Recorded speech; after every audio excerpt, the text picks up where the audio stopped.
Hello, nama saya Cornelia Domce binti Tish. Hari ini saya ingin membentangkan kod kos ISEB 4303 Sejarah Perkembangan Bahasa Melayu. Hari ini pembentangan saya bertajuk Bahasa Melayu sebagai Bahasa Ilmu, Realiti ataupun Retorik. Saya juga akan membentangkan tentang sejarah dan kedudukan bahasa Melayu, realiti serta cabaran semasa, kekuatan, kekurangan dan cadangan untuk memperkukuhkan peranannya. Sejarah dan kedudukan bahasa Melayu.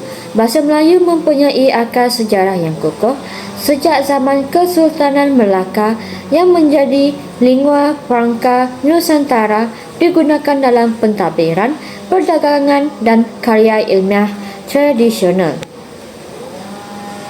Kemudian, melalui perkembangan Persekutuan Bahasa Melayu diangkat sebagai bahasa kebangsaan dan rasmi negara.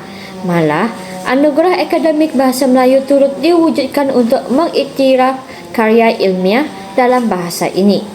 Saya membentangkan realiti dan cabaran semasa, namun dalam era globalisasi, bahasa Melayu berdepan cabaran besar, iaitu bahasa Inggeris mendominasi bidang sains, teknologi dan penerbitan antarabangsa. Di universiti, peranan bahasa Melayu masih terhad dan program Dwi Bahasa DLP di sekolah menambah persaingan. Majikan pula lebih mengutamakan graduan fasih bahasa Inggeris, manakala pelajar di universiti lebih selesa menggunakan rujukan bahasa Inggeris.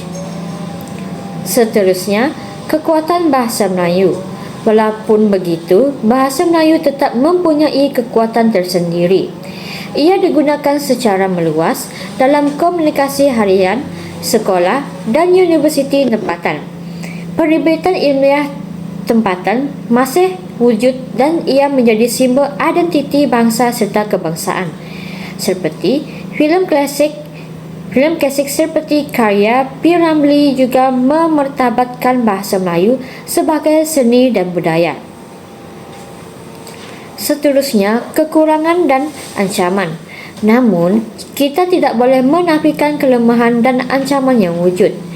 Seperti subjek sains, teknologi lebih banyak diajar dalam bahasa Inggeris. Fenomena bahasa rojak dalam media dan filem menghakis keaslian bahasa Melayu.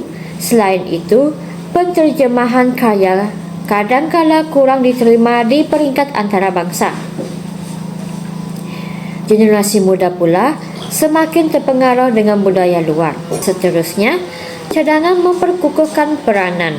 Untuk memperkukuhkan peranan bahasa Melayu, beberapa langkah boleh diambil. Yang pertama, gunakan bahasa Melayu sebagai bahasa penghantar di universiti termasuk bidang sains dan teknologi. Yang kedua, galakkan penerbitan akademik dwi bahasa, iaitu bahasa Melayu dan bahasa Inggeris. Yang ketiga, sediakan insentif untuk pensyarah menulis dan mengajar dalam bahasa Melayu. Yang keempat adalah Dewan Bahasa dan Pustaka perlu memperluas istilah teknikal moden. Yang kelima, perluas penggunaan bahasa Melayu dalam teknologi digital dan kecerdasan buatan. Seterusnya, laksanakan kempen kesedaran melalui media, seminar dan bengkel. Akhir sekali, peranan ibu bapa juga penting dengan menerapkan bahasa Melayu sejak dari rumah.